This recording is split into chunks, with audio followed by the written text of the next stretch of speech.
വഅമ്മാ സൗമു റജബിൻ, ഒരാൾ റജബ് മാസത്തിൽ പ്രത്യേകമായി ചില നോമ്പുകൾ നോറ്റുകൊണ്ടിരിക്കുന്നു.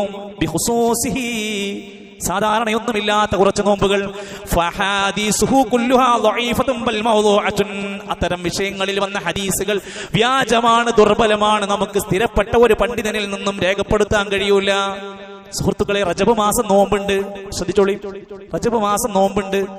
എല്ലാ മാസവുമുള്ള 13, 14, 15 തിങ്കൾ, വ്യാഴം. ഒരൊറ്റ കുട്ടി സ്റ്റാറ്റസ് വെക്കൂല, ആരും പറയില്ല, ഒരു ഖതീബും പറയില്ല. നമ്മുടെ നാട്ടിലെ പള്ളികളുണ്ട്.